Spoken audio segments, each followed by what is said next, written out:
Hello tout le monde, j'espère que vous allez bien. Aujourd'hui on se retrouve pour une nouvelle vidéo sur mon univers, comment ça se passe, comment ça fonctionne, qu'est-ce que c'est, etc.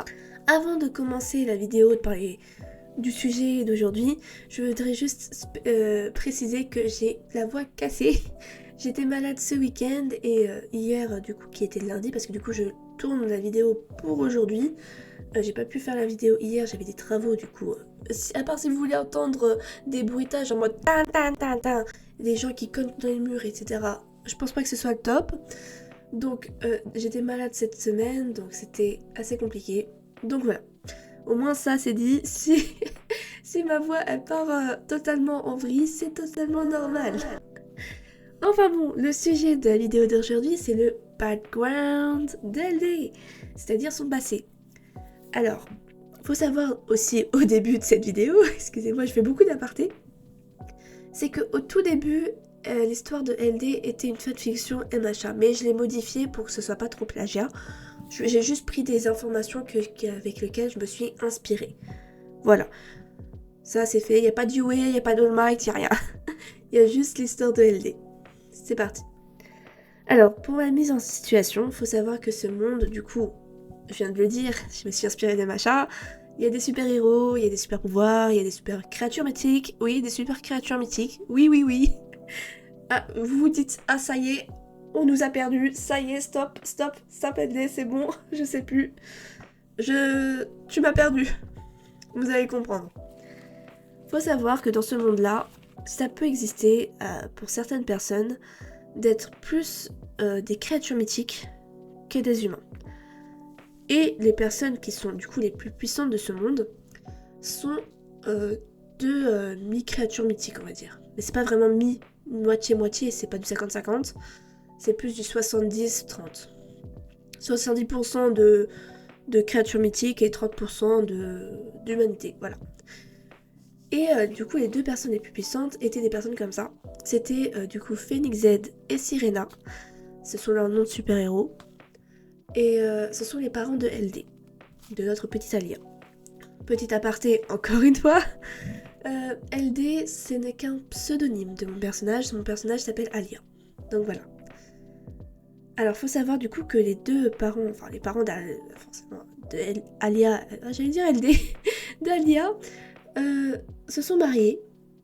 Ils étaient totalement opposés, enfin forcément, la mère est une sirène, le père est un phénix. C'est eau et feu, à la base ça colle pas. Mais eux ils étaient tellement différents qu'en fait que ça les a charmés. Et ils ont commencé à se marier, à se vivre ensemble, et beaucoup de gens leur a dit, oui, ok, bon, vous êtes mariés, ok, vous êtes ensemble, ok, tout ça, mais faites attention parce que si vous avez un enfant, ça sera peut-être ingérable. Peut-être que le monde, si vous arrive malheur, cet enfant sera ingérable. Et ils ont dit, bah, c'est pas grave, je pense pas qu'un enfant puisse être aussi puissant. Et ils l'ont quand même fait. C'est là que Alia est née. Beaucoup de gens ne voulaient pas qu'elle naisse. Il y a même des gens qui ont souhaité sa mort à la naissance pour que le monde soit tranquille. Mais c'était une très mauvaise idée de penser ça. C'était qu'une enfant. La pauvre. On va lui dire à Miskina, personne ne voulait d'elle au début. Bah, il y avait ses parents déjà, sa famille. Donc sa famille l'aimait énormément, donc c'était déjà bien. Mais ce qu'il faut savoir du coup sur Alia, c'est que le pouvoir de son père, le phénix, et le pouvoir de sa mère, la sirène, ça n'a pas été un mélange des deux. Ça a été une sorte de fusion et mutation. Au lieu d'avoir un pouvoir phénix-sirène, elle a eu le pouvoir de l'imagination et des rêves. Je vais venir ensuite sur les conséquences de ce pouvoir, parce que oui, peut-être que ce pouvoir est très puissant, vous allez se dire ouais mais c'est grave cheaté et tout, mais ce pouvoir-là, il a beaucoup d'inconvénients. C'est que si on l'utilise trop, on peut clairement rester dans le coma.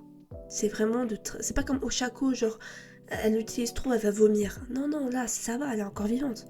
Mais là, la petite, elle peut tomber dans le coma juste en l'utilisant. C'est pour ça que je vous dis, c'est pas si cheaté que ça. Mais bon, ça, c'était dit, c'était le pouvoir de notre petite Alia. Ce qu'il faut savoir aussi sur notre petite Alia, c'est qu'elle a vécu d'une manière très insouciante, très enfantine, c'était une enfant en même temps, mais déjà à la base les enfants c'est innocent, mais elle c'était l'innocence incarnée. Les enfants ils lui parlaient de quelque chose, elle se dit ah bon c'est comme ça? Genre fait réel hein, fait réel. La personne allait dire oh regarde il est gay. Elle dit ah il est joyeux alors qu'il parlait juste d'un homosexuel. Voilà, c'est juste une innocence un peu comme ça. Genre en mode elle connaît pas trop le fonctionnement du monde. Voilà, c'est comme ça. Et malgré qu'elle soit très intelligente, grâce à ses capacités d'apprentissage qui ont été surcheatées, en fait dès qu'elle lisait quelque chose, elle regardait quelque chose ou qu'on lui disait quelque chose, elle le retenait automatiquement.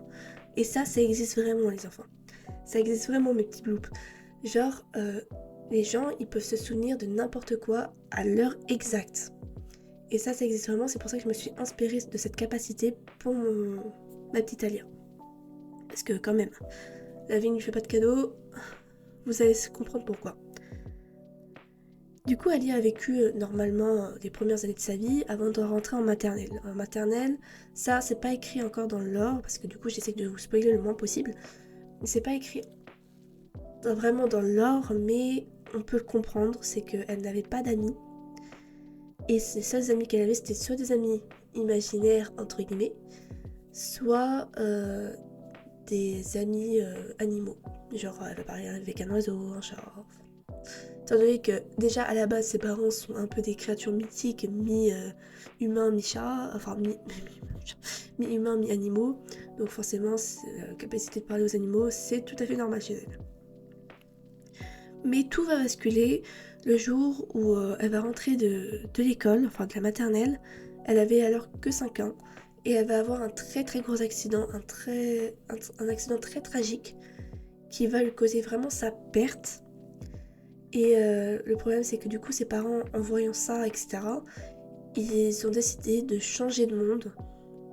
Oui, clairement, ils ont fait un voyage interdimensionnel pour sauver leur fille. Enfin, sauver leur fille entre guillemets.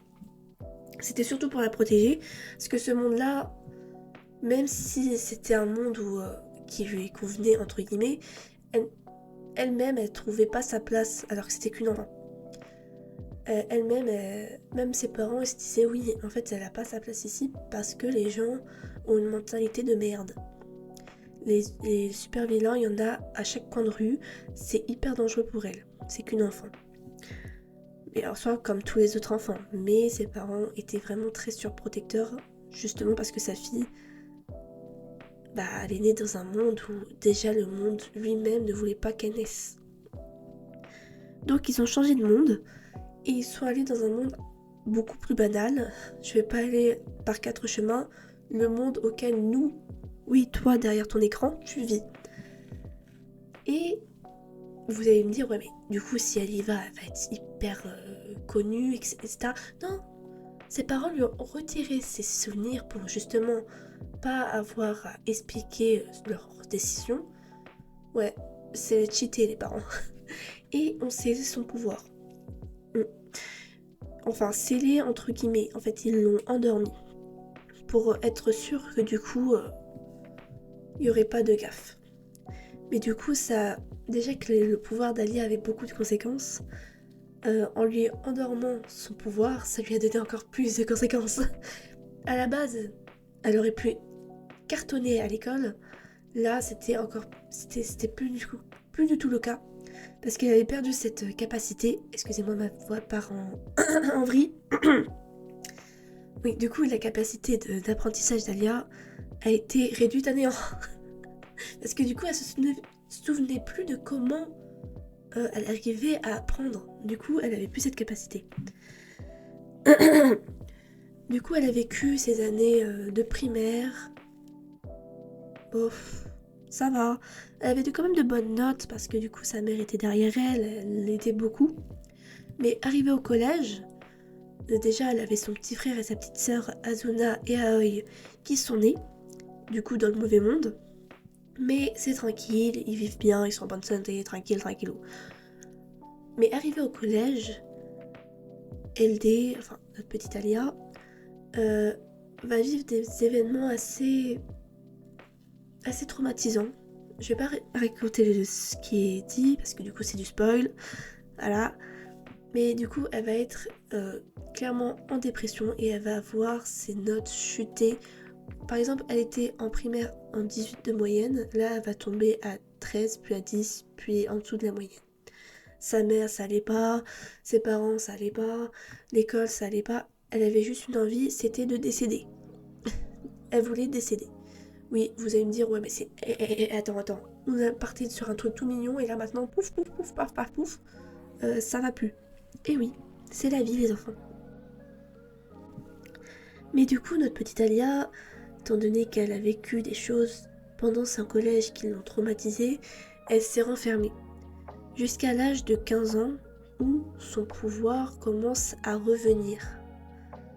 Et c'est là qu'en réalité, à 15 ans, elle va avoir un rêve qui va tout lui dire, que sa vie va changer et qu'elle va redevenir celle qu'elle aurait pu être si elle n'aurait pas eu cet accident. Elle va rencontrer du coup les clones. Oui, son accident qu'elle a eu à 5 ans était en réalité le sacrifice qu'elle a fait du coup pour devenir gardienne. Mais avec les événements, elle a été séparée de ses clones. Voilà, je dis juste ça, comme ça vous comprenez bien. Mais à 15 ans, du coup, elle va pouvoir faire une sorte de petites aventures pour retrouver ses clones. C'était le résumé le plus rapide de l'histoire. Voilà. Et après qu'elle ait retrouvé ses clones, elle a recommencé en fait à...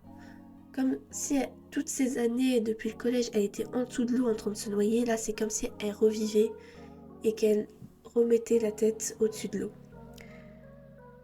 Et après le jour de ses 16 ans, elle a commencé à faire des rêves qui, du coup, voulaient juste lui dire « Ça y est, ma puce, tu vas aller à Tsukisakura », du coup, l'école des gardiens. Du coup, voilà, ça c'était le passé de LD. J'espère que j'ai quand même bien expliqué, parce que du coup, c'est un peu... ça va un peu dans tous les sens, mais j'ai expliqué le plus de détails possible sans trop vous spoiler. Du coup, voilà.